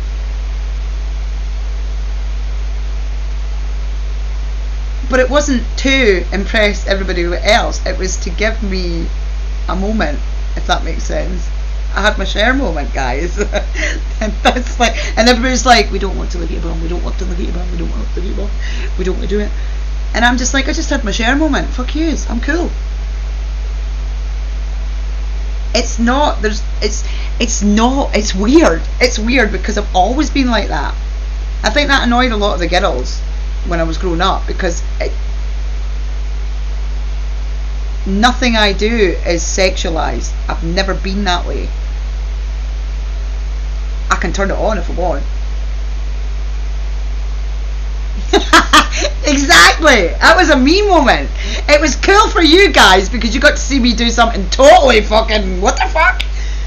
But that was a me moment. That was something I needed to do for me. You guys just came along for the fucking ride, and it was a spectacular ride. But it's always wound me up. Like a lot of the girls that I get on with now have the same mindset with regards to over sexualizing, and they think the same way as me. And I think that's why, because I don't have a lot of female friends. Most of my friends are guys. I grew up with two big brothers. I hung about with their mates. I get on better with guys, especially older guys. Starting to filter in some people that are younger than me now, guys mainly, girls too, but they've got the same frame of mind. They're not there to look good. Does that make sense? Look good. I think it was somebody yesterday I was having a conversation. Was it in the WhatsApp? That was having a conversation about. It was in the WhatsApp. Was it you and Karen? We have a conversation about somebody having their boobs out or something. And am I tripping? I'm probably tripping. It's been a funny day. But yeah, that's what a virgin is. How did we get onto this? We were talking about aliens. I mean, let's just turn this into a fucking podcast. Whatever. My hair's pissing me off. It's not sitting. Stay nice. Right, I'm going to tuck you in. Yeah. So that is what a virgin is. That is what the original and true meaning is. It's been turned, like many things out of pagan and Wiccan had been turned to suit the narrative that people wanted to pump out. Honestly, see, like I would never ever ever hold somebody's religious choices against them, unless obviously they're extremists, then I would probably have something to say. But you know, I'm very on the wavelength of you do you, boo. As long as you don't try and force your shit on me, I'm good. We're good. I don't have any reason to be a certain way about somebody's religion. But I've said it before, and a lot of people have agreed with me, and I'll say it every time you ask me, religion is the root of all evil. It is the root of all evil. It has caused 99% of the shit that happens in this world, and it is the root cause of it all. I don't care what anybody fucking says. And it's so telling that these people that are in office, that shouldn't be in office, are preying on the religious sects and different religions and trying to get them to support them by claiming that they're religious when they're not. They really aren't. They all of a sudden are when it suits them, because there's already that sense of following along that is required to be in a religion. Like,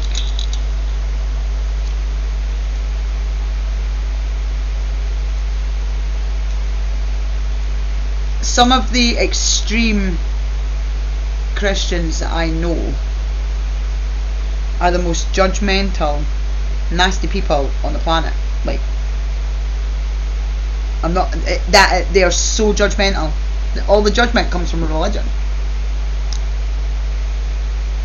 Look at that thing the other day when the triple moon appeared as a crop circle, and some Christian girl got on a fucking live stream and started spouting how Satan was calling all the witches to stand up to whatever's going on in the world. Satan has nothing to do with witchcraft. Well, but because we're witches, we're Satanists. Like, what the fuck is with that? We're a peaceful community, and I'll say community because we don't follow shit. We are peaceful. We don't go into people's lives or houses or communities and judge.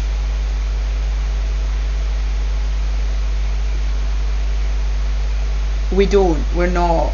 I've never ever come across. I mean, there are some judges. There's a toxic side to witchcraft on the TikTok and the social medias.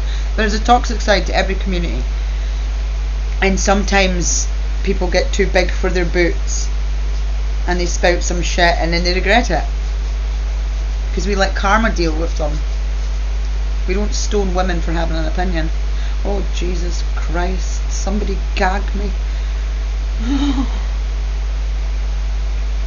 Don't burn women at the stake for having an opinion either.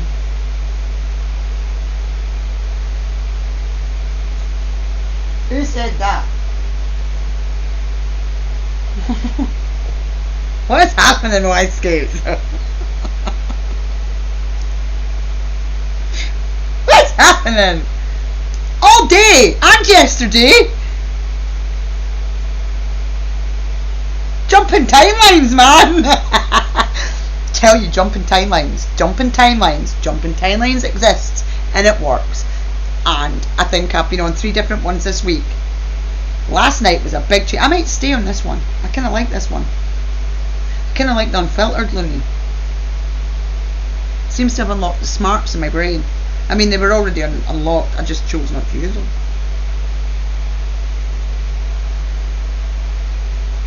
Shall we stay on this timeline for a bit? Shall we see what happens on this timeline? I need Lilith, not Jesus.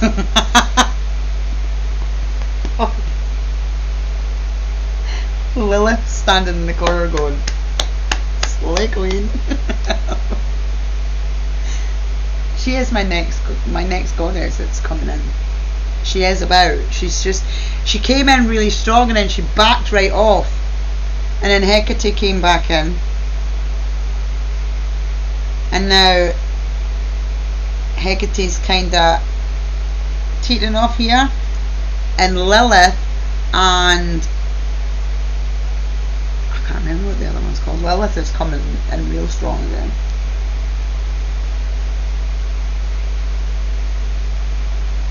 It's kind of cool. It is kind of cool. But yeah. How did we get onto this subject? We were talking about aliens. How did we get onto it? How did we get here? How did we get here, guys? Does anybody know?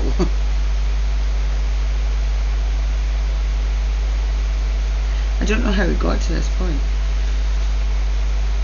I mean, we've only got 15 minutes left, but I don't know how we got to this point. So aliens are coming in November, right? Probably earlier than that. But that thing's travelling at 130,000 miles an hour.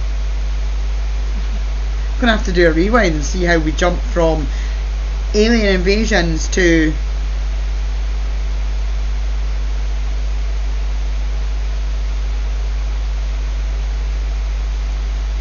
so do I need to start doing a alien invasion prep live with essentials that people will need to survive? Pyramids, it was the fucking Egyptians.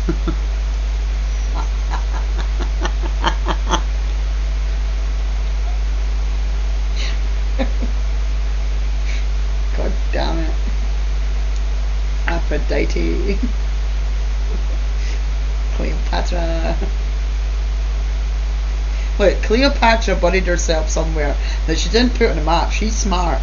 Because look, all the other ones have been robbed and most of them are guys. In fact, I think they all are pharaohs, aren't they? See, they were big and loud and proud about where they went. She's like, no, you will hide me. You will hide me so they can't rob my riches for the afterlife. Because obviously she was smart enough to understand that in 100, 200, 300, 400, 500 years that people were going to come and rob her gold. So she buried herself somewhere and didn't put it on the map. I do believe though the day that they find her, the world will end. I do believe that it will be the end of us all.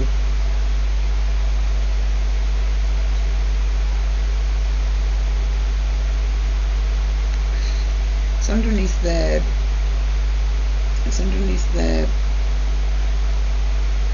place where she buried her lover. That's what I think it is. They did find a doorway, but they've not been able to get in it. Because she was smart and she locked it from the inside. She locked that shit from the inside. So Cleopatra was the one that bathed in milk.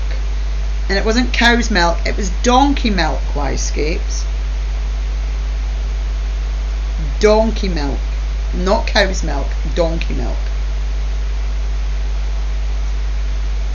And she was fucking beautiful. Because donkey milk is good. No, not ass, donkey. Donkey. Donkey. They have donkey farms in France, is where my milk comes from my soap. French donkey farms.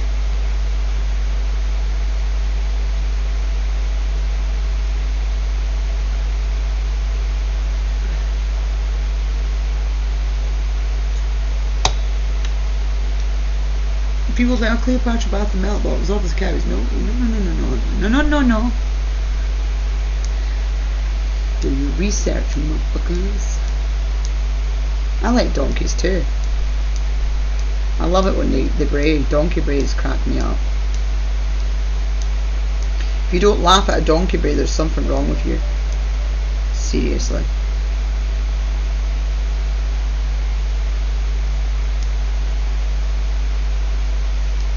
Alpacas. Alpacas are cool too.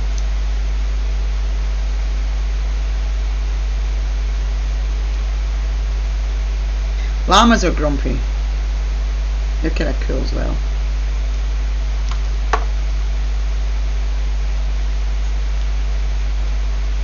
I've got some new protection symbols I need to draw out and share with you.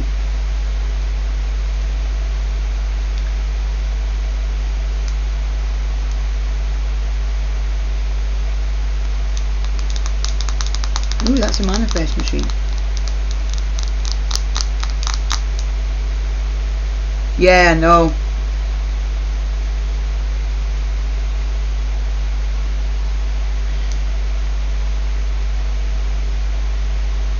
Pretty badass if you think about it. Donkeys beat up anything in their vicinity. Anyway, we'll keep an eye on this. We'll keep an eye on this story and see where it progresses over the next couple of weeks. Let's have a wee quick. We've got about 10 minutes left. Let's see if we can find a wee quick video. What the fuck is that? Why does it look like a tap? So, llamas and alpacas have a very strong herd protection. That's why a lot of the times you'll see alpacas in with small holding animals like sheep and goats, because they will alert the, usually if there's a guardian dog, but they will alert, they hear for fucking miles and they pick up things. And that's why, like, on small holdings, and getting an alpaca or a llama is because they bond with every single animal. They create bonds with the new babies and they protect them. They protect them. I think that's pretty fucking cool.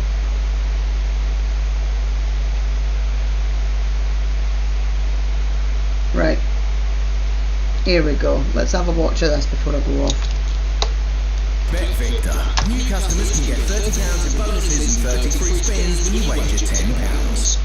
2025 has been a crazy year for alien and UFO enthusiasts.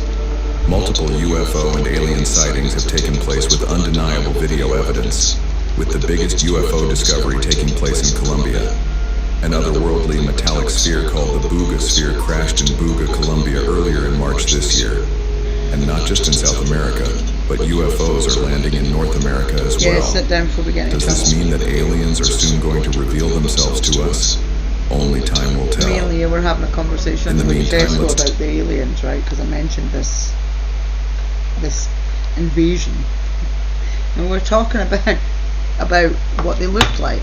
I've just totally derailed this video. Fuck it. We were talking about what they looked like, and and Leah was like, "What if they look like the alien from American Dad?" And I was like, "What if they're just like 2D? They're just like a sheet of paper shaped like an alien, and they just get blown along." We were having so much fun with it.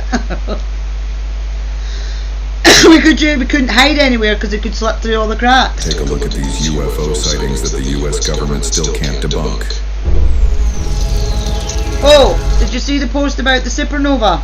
We've got to keep our eyes in the skies for Betelgeuse because it's close to supernova, and we will see it during the day as well.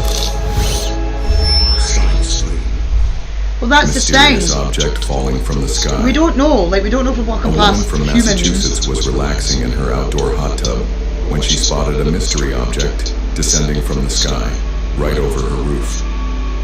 She immediately got her phone out and recorded the video of the unusual scene. In the footage, you can clearly see I would be in my fucking car on the top or running on foot towards it. Towards the ground. This downward motion very much resembles they don't know, they don't have a date. They're saying Starship. I put a post in the thing. Oh, let me see if I can find the post. Shit, I can't find the post. I had the post on Facebook.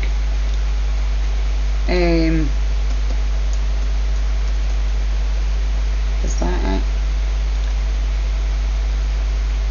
Somewhere posted earlier on that it was supposed to, they've been waiting for it, but it looks like it may go quicker than what they initially thought.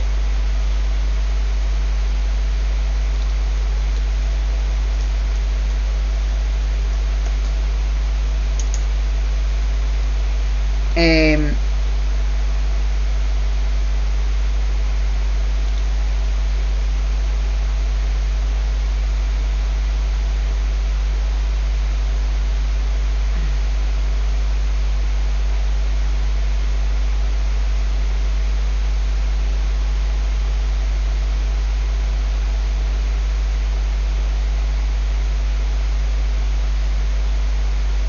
yeah, they're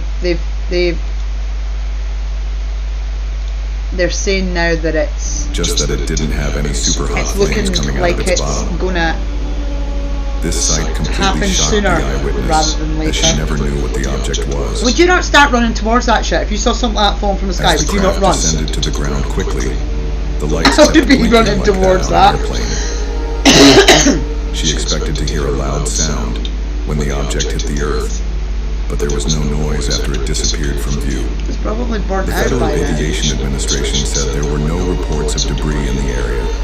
Officials declined That to is on comment fire, the video. right? The landing of this alien object comes just 3 months after the mysterious Booga sphere crashed into Columbia. Why are so many alien crafts just landing on Earth? How old is this video? Metallic sphere spotted, once again. 7 days ago. Well, we know why. This sighting took place on the 7th of June 2025 over Yumbo, Colombia. A metallic sphere A lot was seen focused in flying over Colombia, sugarcane right? plantations at a very low altitude. This sphere looked identical to the Booga sphere that fell somewhere over Booga, Colombia on 2nd March after getting struck by a high voltage power line. That sphere is currently located in a laboratory in Mexico, where it is undergoing scientific investigation.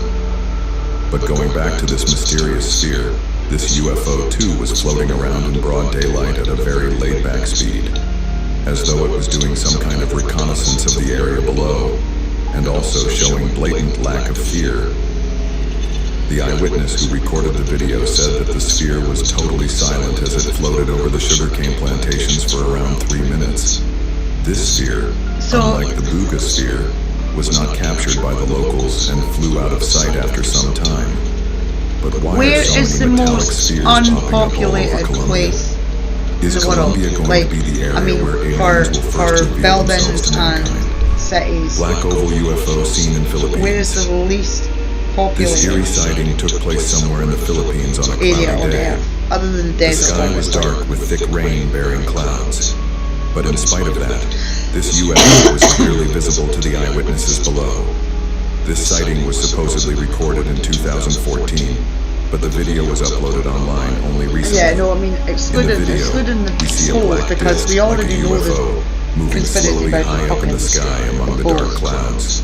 Similar stationary black discs have been seen all over the world from Russia to America. This UFO too, after some time, became stationary and hovered in the same position. And as the eyewitness continues to record the black disc, it suddenly starts moving upwards and zooms out at an astounding speed. See, now, see that one there?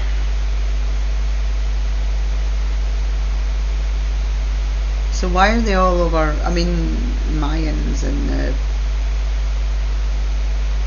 the lore covering them. But here's another thing. I know we were talking earlier about how many invasions we've lived through that have never accounted for anything. But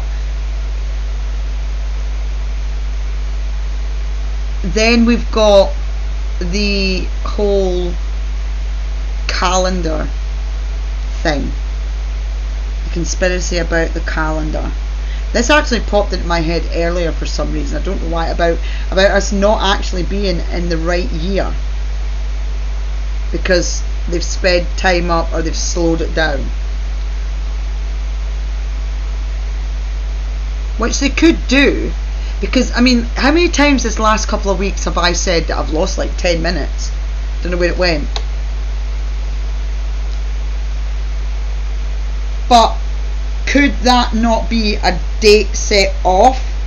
And we're offset on the dates from the dates on things like the Mayan calendar. I know like 2012 is a long way away from 2025, but we don't actually know how much time has passed. We don't really. We lose an hour here and we gain an hour and we lose an hour.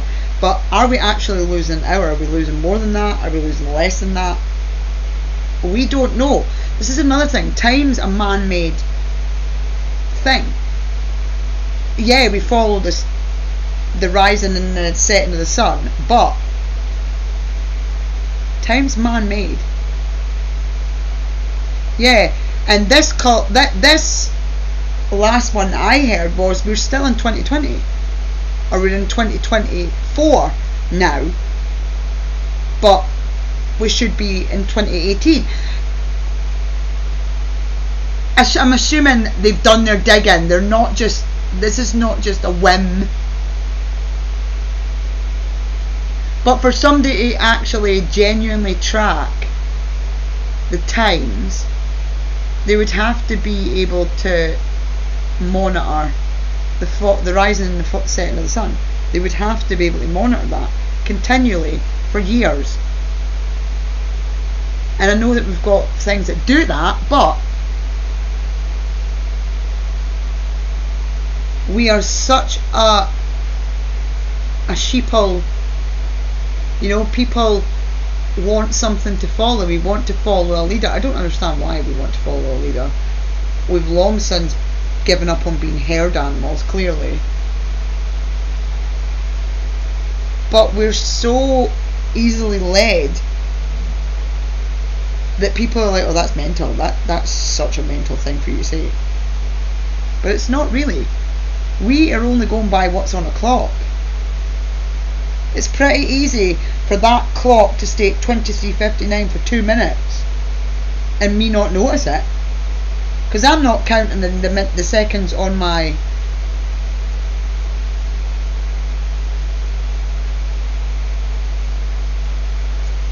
strange, isn't it?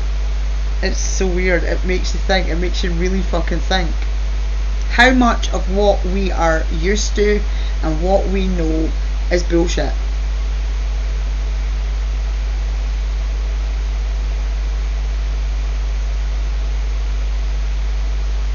Force-fed information to keep us in a society that follows anything. We've got leaders in Parliament that we don't like, but we're doing nothing about getting them out. We could, but we do nothing. We'll moan about it, we'll bitch about it, but we do nothing. Because we're so used to being suppressed and kept in our lane.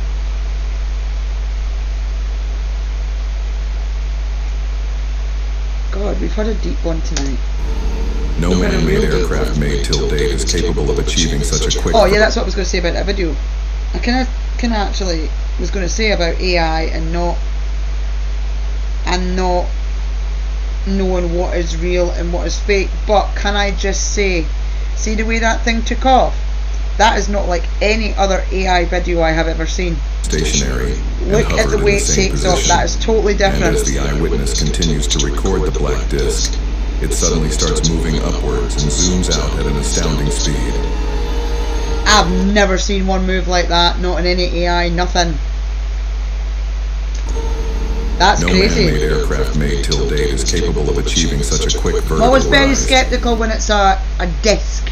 Clearly going to show that this craft was otherworldly. I've never seen one move like that. It moves totally differently. Was the black disc using the dark rain clouds as a camouflage? Well, it was clearly working. Disc-shaped UAP caught on camera by the military. This is not the first time that military personnel have captured a UFO on their advanced equipment. There have been countless other occasions when the aliens have been completely fearless and flown their crafts right in front of fighter jets and destroyers, showing blatant lack of fear. Oh, this is I showed you this before. This is the never-ending UFO that was list. This footage was recently released by filmmaker Jeremy Corbell, who has also released classified UFO videos like the Jellyfish UAP and Baghdad Phantom. This sighting was recorded somewhere above the border between Afghanistan and Pakistan on the 23rd of November 2020. This video was recorded by a thermographic/forward-looking infrared camera, shot from above and looking downwards. This UFO, like most UFOs, was not giving any heat signatures and was navigating effortlessly through the dark clouds in the forward direction. The surprising detail is that just like the black disc seen in the Philippines in 2014, this UFO too was using the thick dark clouds to camouflage itself. But the high-tech military equipment was able to capture its movement on camera. Oh look, it looks like the outline of my telly. Was this UFO keeping a close watch on the US military stationed in Afghanistan? Rotating shiny UFO seen over Oklahoma City. This sighting took place somewhere over Oklahoma City in January. The eyewitness was in his driveway when he noticed this abnormal object floating in the sky. According to him, the UFO was floating at about 15 what does that look like? On zooming in, you can vaguely see a rotating white circular ring. This object kept floating in the sky for around 4 hours. I've seen that. A similar rotating jellyfish like UFO was also seen at an undisclosed location. This unique UFO had a very jellyfish-like appearance with movements also resembling it. But Brendan, if you're still in here, you've seen that video too. That was fucking the entire area eerily around similar. The UFO was illuminated by it. And then the most shocking thing occurred. It started giving off a green laser-like beam which started scanning the object right below. Like it was mapping the object below for some sort of 3D I've seen this ship printing. tour in the X-Files. Was the UFO seen over Oklahoma City also scanning some object below for almost 4 hours? No, you remember the video I put last time the aquas were up? Of what looked like a flashlight beam across the clouds. Not up into the clouds, not down from top, across. Do you remember when I put that in the WhatsApp and I was absolutely baffled? Could not figure the fuck out what it was. Look at that. That is almost identical. I know it's not vertical or horizontal. It's kind of fucking wiggling about there. It's a lot slower than mine, no? But the beam coming off it is the same. It was a white light with a beam.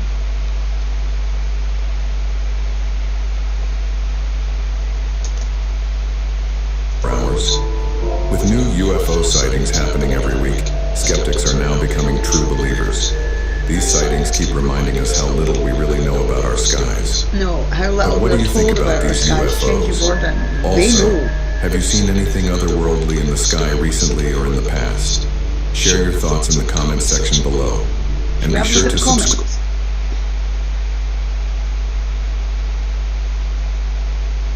Because these are new, 3 days ago.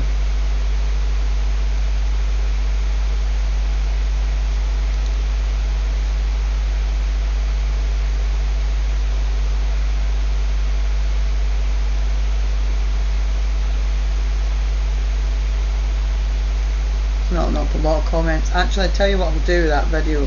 I'm going to like that video and add it to a playlist, and we'll come back and check the comments in a couple of weeks.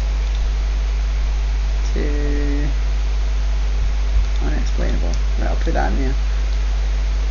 After the square sausage. Oh god, here she comes. Right, we'll go have some more milk. And I'll find you something. I'm just coming off, I'll find you something.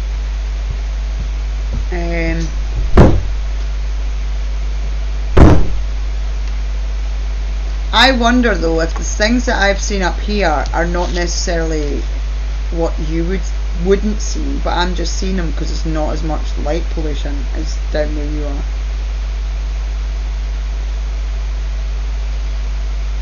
I need to check. I hope there's sky so I can check for flying shit. Meteor shower.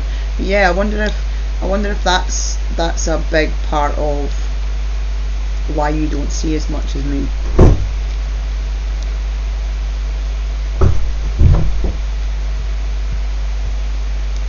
Because it is pretty dark. I mean, you've seen my back garden when I take pictures of the sky and over at the park.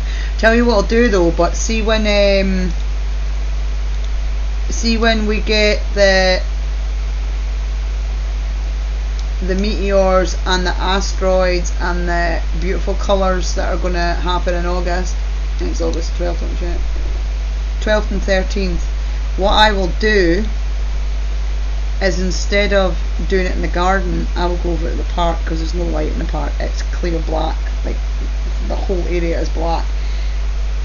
And I'll go over to the park and I'll see what I can catch. from the park, because the pictures I get from the park are pretty cool. But now I know how to capture them as well with a panoramic.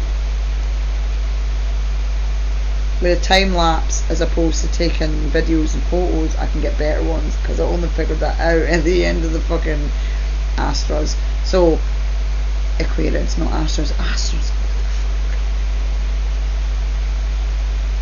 I am right.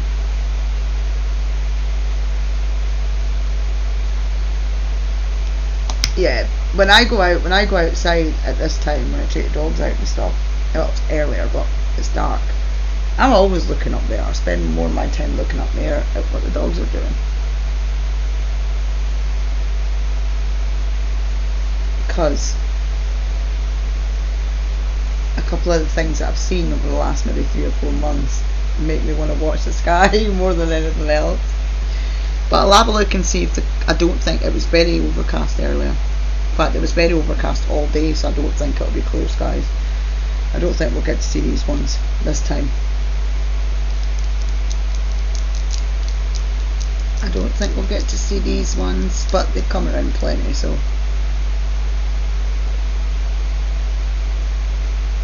Right, I'm going to make this video private because it's quite a controversial video. Shall I make it private? Fuck it, I'll just leave it, I don't care. I was going to make it private, but I'll leave it up. See how many people we can annoy.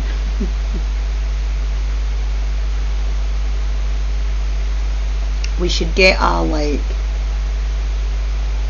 topic and do like a massive discussion on it. Looney's podcast. Looney's controversial shit podcast.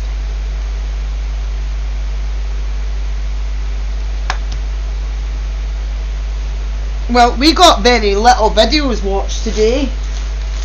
We spent more time yapping and talking shit.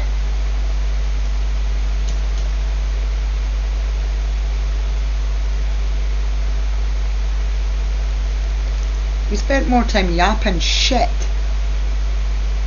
I mean, it was good yapping of shit, but it was still yapping of shit all the same.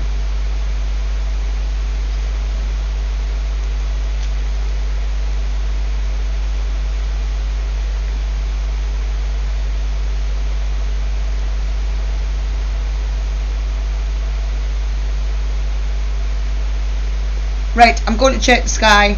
If there's any clearness, I'll go out and take some video if I can see anything. I don't know if I'll be able to see anything. I doubt it. And I will see you guys at 6 tomorrow on the tube of TikTok, because this is YouTube, not TikTok. And we'll break some more rules. Be good. Remember, if the aliens come, pledge allegiance. It's the way to live. I want a pet alien thing. Night, guys.